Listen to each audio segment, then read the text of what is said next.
Bayangkan, gaji sebulan habis hanya dalam semalam. Tabungan terkuras, utang menumpuk, rumah tangga hancur. Dan semuanya berawal dari satu klik di layar ponsel. Inilah fenomena judi online, candu digital yang kini merebak di Indonesia. Dari mahasiswa, ibu rumah tangga, sampai pejabat pun ikut terjerat.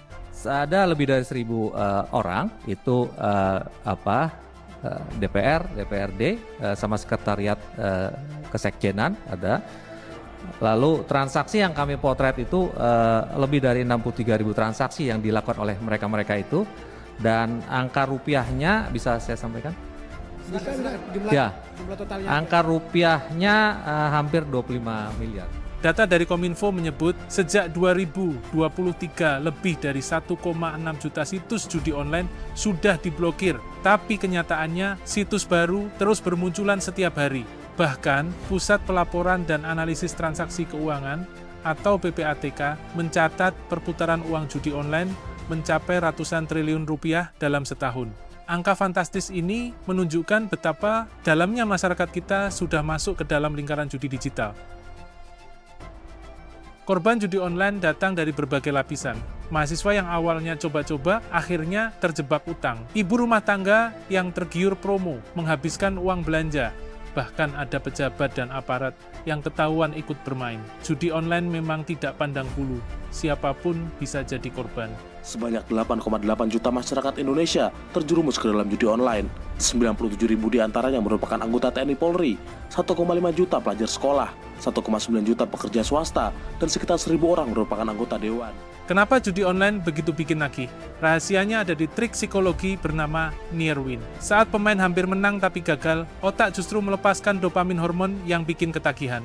Ditambah lagi, ada bonus palsu, cashback bohong-bohongan, dan sistem deposit yang sangat mudah. Semua itu membuat pemain sulit berhenti.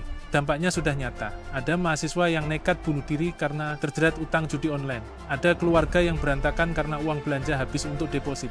Bahkan ada kasus kriminal, pencurian, penggelapan, hingga kekerasan rumah tangga. Judi online tidak hanya menghancurkan keuangan, tapi juga menghancurkan hubungan sosial. Lalu bagaimana dengan negara lain? Di Singapura, perjudian hanya boleh dilakukan di kasino resmi dengan pengawasan ketat. Jepang mengatur pachinko sebagai hiburan, tapi transaksi uang tunainya diawasi ketat. Sementara di Indonesia, aturan kita masih lemah. Situs diblokir, tapi bandar judi dengan mudah buka yang baru. Inilah tantangan besar. Regulasi kita belum cukup kuat melawan kreativitas bandar. Psikolog menyebut judi online punya dampak adiktif setara narkoba, sementara ekonom menyoroti kerugian besar karena uang rakyat lari ke bandar luar negeri. Bahkan, tokoh agama sudah lama menegaskan, judi adalah perbuatan merusak, apalagi jika dibungkus dengan teknologi modern. Pentingnya ini, kebahagiaan ini, dan saking berbahayanya judi ini, maka seakan-akan kita ditempatkan oleh Allah sebagai objek yang diajak bicara. Maksud saya begini, Pak, kalau baca ayat ini, rasakan Allah itu sedang bicara dengan kita dan kita ditempatkan di hadapannya. Fenomena judi online bukan sekadar soal uang yang hilang. Ini soal masa depan generasi muda, soal kepercayaan dalam keluarga, dan soal stabilitas sosial. Jika tidak ditangani serius, kita bukan hanya menghadapi krisis ekonomi, tapi juga krisis moral bangsa.